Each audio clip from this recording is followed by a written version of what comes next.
জমে উঠেছে 2026 আইপিএলের পয়েন্ট টেবিল। তালিকার ৮ নম্বরে থাকলেও এখনও প্লে অফে খেলার সম্ভাবনা বেঁচে আছে কলকাতা নাইট রাইডার্সের। পরের ৬ ম্যাচের সবগুলোতেই মিলাতে হবে কঠিন সমীকরণ। এদিকে বাকি ম্যাচগুলোর মধ্যে অন্তত ৫টিতে জিততে হবে চেন্নাইকে। আসন নিয়ে অনেকটাই নির্ভর পাঞ্জাব এবং রয়্যাল চ্যালেঞ্জার্স বেঙ্গালুরু। বাকি সবারই আছে সুযোগ। সব মিলিয়ে আইপিএলের প্লে অফে উঠতে হলে কোন দলের কয়টি করে ম্যাচ জিততে হবে সেটাই জানবো রিপোর্ট। লীগ পর্বের ১/৩ ম্যাচ শেষ হয়েছে। এরই মধ্যে পুরোপুরি জমে উঠেছে চলতি আইপিএলের ১০ দলের লড়াই। এখন অবধি যেমন বাদ পড়েনি কেউ, তেমনই সুযোগ আছে সবগুলো দলের কোয়ালিফাই করার। টানটান উত্তেজনায় সামনে পয়েন্ট টেবিল নিয়ে ভক্তদের জন্য অপেক্ষা করছে এক চরম নাটকীয়তা, যেখান থেকে একটু ১৯-২০ হলে বিপদে পড়তে পারে যে কেউ।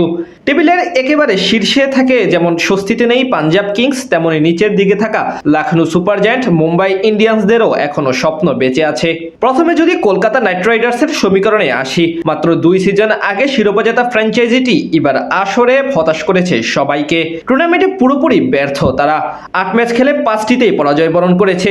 একটি পরিত্যক্ত হওয়ার পাশাপাশি ২টিতে জিতে ৫ পয়েন্ট অর্জন করেছে। সেখান থেকে তাদের প্লে অফে উঠতে হলে বাইতে হবে কঠিন পথ। আসলে বাকি আছে আরো ৬টি ম্যাচ। এই সবগুলো ম্যাচে যদি দাপুরের সাথে পারফরমেন্সের মাধ্যমে জয় তুলে নিতে পারে, তাহলেই কেবল প্লে অফ খেলতে পারবে তারা। অর্থাৎ শতভাগ জয় পেলে এখনো কোনো প্রকার যদি কিন্তু ছাড়া শেষ ৪-এ উঠতে পারবে কেকেআর। স্বস্তির খবর হলো শেষ ২ ম্যাচে জয় পেয়েছে তারা। এদিকে শেষ ৫ ম্যাচকে ১ জয় পাওয়া মুম্বাই ইন্ডিয়ান্সও এবারে নিজেদের ভক্তদের পুরোপুরি হতাশ করেছে। ৮ ম্যাচে তাদের পয়েন্ট মাত্র ৪।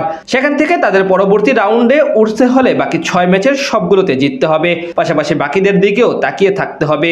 একই শর্ত প্রযোজ্য লখনৌ সুপার জায়ান্টের ক্ষেত্রে। এদিক থেকে দিল্লি ক্যাপিটালস অবশ্য খানিকটা স্বস্তিতেই আছে। তাদের বাকি আছে ৬ ম্যাচ, পয়েন্ট সমান ৬। সেখান থেকে বাকি ম্যাচগুলোতে অন্তত ৫টিতে যদি জয় পায় এবং ১টিতে হারে, তাহলেও সমস্যা নেই। নিশ্চিন্তে প্লে অফে কোয়ালিফাই করার সুযোগ থাকবে ফ্র্যাঞ্চাইজিটির। তাদের মতোই একই শর্ত আইপিএল এর ইতিহাসে অন্যতম সফল ফ্র্যাঞ্চাইজি চেন্নাই সুপার কিংসের। তাদেরও ৬ ম্যাচে অন্তত ১০ পয়েন্ট জোগাড় করতে হবে।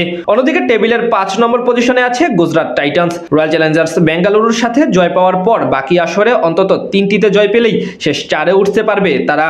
সেক্ষেত্রে আবার বিপদে পড়তে পারে বর্তমানে সেরা ৪-এ থাকা দলগুলো। টুর্নামেন্টের ৯ ম্যাচের মধ্যে ৬টিতে জিতে ৪ নম্বর অবস্থানে আছে রাজস্থান রয়্যালস। লিগ পর্বে বাকি আছে ৫টি ম্যাচ। সেখান থেকে যদি ২টি জিততে পারে, তাহলে প্লে অফ অনেকটা নিশ্চিত তাদের। আর বেশি জিতলে পৌঁছে যেতে পারবে সেরা ২-এ। সমান ম্যাচে সানরাইজার্স হায়দ্রাবাদেরও ২টি জয় প্রয়োজন। এদিক থেকে অবশ্য রয়্যাল চ্যালেঞ্জার্স বেঙ্গালুরু এবং পাঞ্জাব কিংস আছে পুরোপুরি নির্ভর। বাকি সিজনে ২ থেকে ৩টি ম্যাচ জিততে পারলেই তারা পয়েন্ট তালিকার শীর্ষ ২ পজিশন দখল রেখে পরবর্তী রাউন্ডে কোয়ালিফাই করতে পারবে। সব মিলিয়ে বলা চলে এখন পয়েন্ট টেবিলে টানটান উত্তেজনা সৃষ্টি হয়েছে। এখান থেকে একটু পা ফসকালেই বাদ পড়তে পারে যে কেউ।